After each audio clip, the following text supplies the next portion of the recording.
আমার হাতের স্পেশাল এই মুড়ি মশলাটা এত মজা হয়, বেশি করে বানায় রেখে দিই, এটা অনেক দিন ভালো থাকে। মশলাটা অল্প নিয়ে মুড়ি মাখাইলেই সুন্দর একটা ফ্লেভার হয়ে যায়। ওরে আজকে তো বিশাল কাজে লাগছে আপনাদের ভাইয়েরা, পুরো ঢালাই কাজ চলতেছে আজকে। আমি আপনাদেরকে একটা সুন্দর জিনিস দেখাই। আজকে আমাদের এখানে পুরো স্ল্যাবে ঢালাই হয়ে যাবে, এর দায়িত্ব আপনাদের ভাইরাই নিয়েছে। এটা মিক্সিং করার জন্য তারা কি নিয়ে আসছে দেখাই আপনাদেরকে একটু। এই যে দেখেন, কারণ এখানে পুরো এই স্ল্যাবটা ঢালাই হবে তো অনেক মিক্সিং লাগবে। এত মিক্সিং যদি হাতে করতে যাই তাহলে অনেক কষ্টও হবে আর সময়টাও অনেক দিন লেগে যাবে। এই জন্য তারা হচ্ছে এই যে ঢালাই মিক্সিং যে মেশিনটা, এটা হলো হায়ার করে নিয়ে আসছে 7 দিনের জন্য। তো 5 দিন 7 দিন এরকম এটাকে রেন্টে নেওয়া যায়। ওয়াও, এই যে, আর এই যে বালকে কিনে নিয়ে আসছে, বস্তা, বড় বড় যে বাল্ক বস্তাগুলো পাওয়া যায়। খুব সুন্দর করে এটা মিক্সিং হয়ে যাচ্ছে, সিমেন্ট, বালি, পাথর।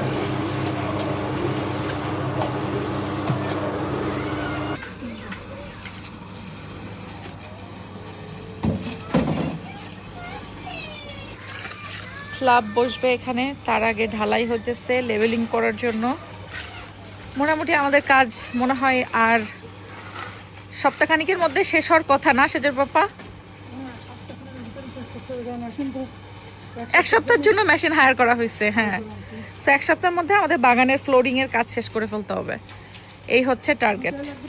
দেখা যাক কি হয়। আপনাদের সাথে টুকটুক করে আমি মাঝে মধ্যে ভিডিওতে আপডেট শেয়ার করব। কাজের ভিজিবল অগ্রগতি না হলে তো আর আপনাদেরকে কি দেখাবো।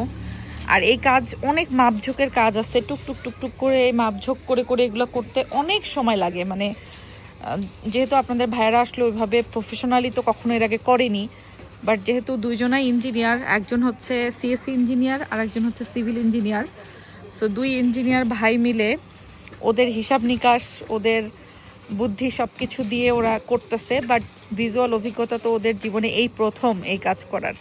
তারপরেও আমার কাছে মনে হচ্ছে যে মাশাআল্লাহ ওরা অনেক অনেক অনেক ভালো করতেছে, যেটা অনেক প্রফেশনালরাও ফার্স্ট টাইম করতে গেলে হয়তো মানে এত ভালো হবে না, ওদের ফার্স্ট টাইমে যত ভালো হচ্ছে। মাছি আমাদের ফ্রেন্ড হয়। ছোটটা আমাকে পিছন থেকে জিজ্ঞেস করছে মাছি আমাদের কি হয়। এই যে হচ্ছে সামার টাইমে এখানে কিন্তু একটু মাছির উপদ্রব হয় গার্ডেন টার্ডেনে। মশা ওরকমটা আমি কখনো দেখিনি ইউকেতে, বাট মাছি দেখা যায়। তো সেজা সিয়ারা দুজনে মাছিতে খুব ভয় পায়, মাছি দেখলে চিল্লাপাল্লা শুরু করে দেয়। আর এইখানে দেখেন একটা হচ্ছে ফাঁকা রাখা হয়েছে ফেন্স। এই জায়গাটা বেসিক্যালি একটা গেট করা হবে। আমাদের নেইবার ওনারা হচ্ছে বলছে এখানে একটা গেট করার জন্য। তো আপনাদের ভাইয়া আসলে এখানে গেট করার প্ল্যান ছিল না, স্টিল বুঝতেছে না যে কি করবে। তো ওনাদের কথা হচ্ছে যে এখানে একটা গেট থাকলে আমরা মানে উভয়ে আর কি নিজেদের মধ্যে যাতায়াত, গার্ডেনে ঘোরাফেরা, আদান প্রদান বা এই দিক দিয়ে যাতায়াত করতে পারবো আমরা দুজনরাই। তো যেহেতু ওনাদের সাথে খুব ভালো সম্পর্ক আমাদের, এখন ওনারা রিকোয়েস্টও করছে এখানে একটা গেট রাখার জন্য। এই জন্য আপনাদের ভাইয়া আর কি মানে ডিসিশন নিতে পারছে না যে কি করবে। এই জায়গাটা এই জন্য এখন খালি রাখছে, না হলে আপনাদের ভাইয়া কিন্তু এই জায়গাটায় হচ্ছে এরকম ফেন্স অলরেডি দিয়ে দিত।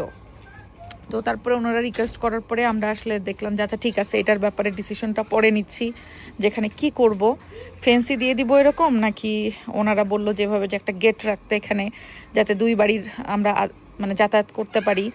তো আপনারা একটু বলেন তো কি করা উচিত হবে। যদিও আসলে নেইবারদের সাথে যাতায়াতের জন্য আমরা পেছন দিয়ে যাতায়াত করতে পারবো, পেছনে আমাদের দুজনারই পার্কিং লট, বাট তারপরেও যেহেতু ওনাদের সাথে খুব বেশি ভালো সম্পর্ক এবং ওনাদের বাসায় আমাদের যাতায়াত, আমাদের বাসায় ওনাদের যাতায়াত খুব বেশি হয়। আবার ওনাদের বাচ্চারা আমাদের বাচ্চারা একসাথে খেলাধুলা করে, ওই যে সেজা কিন্তু খেলাধুলা করতেছে ওইদিকে, ওনাদের বাচ্চারাও ওখানে আছে। আচ্ছা ওনাদের বাচ্চাদেরকে না দেখাই, পারমিশন না নিয়ে তো আসলে ভিডিও করা যায় না বাচ্চাদের। তো ওরা যেহেতু খেলাধুলা করে একসাথে, এই জন্য এই গেটটা বেসিক্যালি ওনারা বলতেছে যে তোমরা এখানে একটা গেট করে দাও, বাচ্চারা প্রতিদিন তাহলে বের হয়ে একসাথে তোমাদের গার্ডেনেও খেলতে পারবে, আবার আমাদের গার্ডেনেও খেলতে পারবে। তো তো এখন কি করব বলেন তো আপনারা, আমার দর্শক ভাই আপুরা যারা আছেন তারা একটু বুদ্ধি দেন যে কি করা যায়। আর ওনারাও হচ্ছে এখানকার ল্যান্ডলর্ড, মানে পাশের বাসাটার ওনারা, সো ওনারাও তো এখানে স্থায়ী। তো এখন আমি চিন্তা করতেছি কি করা যায়, ডিসিশন নিতে পারিনি দেখে এই জায়গাটা ফাঁকা রাখছে আপনাদের ভাইয়া, যে আচ্ছা সব কাজ শেষ হয়ে যাক তারপরে একটা ডিসিশন নিয়ে যেটা ভালো হয় করব। তো এই জন্য আগে হচ্ছে স্ল্যাবের কাজ ধরছে, পুরো বাগানটাই স্ল্যাব হবে।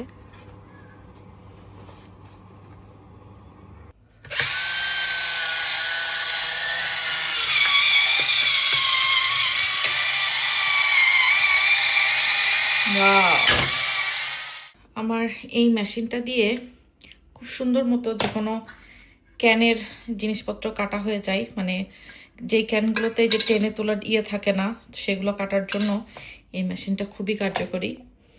তো এটা হচ্ছে ছোলা, সেদ্ধ ছোলা পানির মধ্যে থাকে, এটাকে এখন আমি ধুয়ে ক্লিন করে নেব।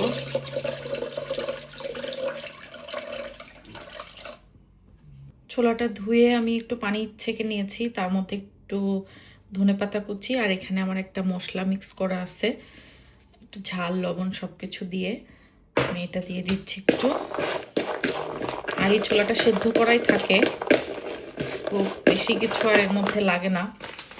আজকে আমি যেহেতু ওরা কাজ করতেছে ভাবলাম বিকালে একটু চা নাস্তা করে দিই,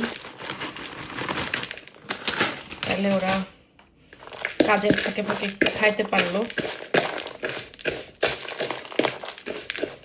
আচ্ছা, এটার মধ্যে আমি দিব হচ্ছে আমার মুড়ি মশলা যেটা বানানো থাকে, এই যে আমার হাতের স্পেশাল এই মুড়ি মশলাটা এত মজা হয়। তো এটা আমি সবসময় আমার বাসায় বেশি করে বানায় রেখে দিই, এটা অনেক দিন ভালো থাকে, এটা বানায় রাখা যায় অনেক দিন। তো যখন একটু ইচ্ছা করে এরকম মশলাটা অল্প নিয়ে জাস্ট মুড়ি মাখাইলেই সুন্দর একটা ফ্লেভার হয়ে যায়।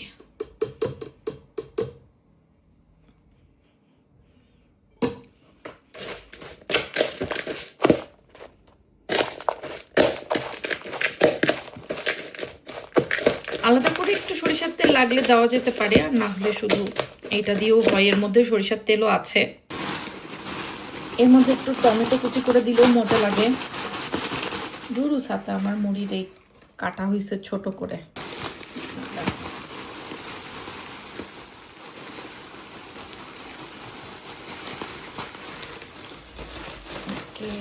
ডান, এটা মাথায় নিতে সুন্দর করে দেখি ওদের কাজের কত দূর কি আপডেট। তোমাদের জন্য তো একটু নাস্তা নিয়ে আসছি। আন্দার হয়ে গেল যে তোমরা আর কাজ শেষ করবা কখন।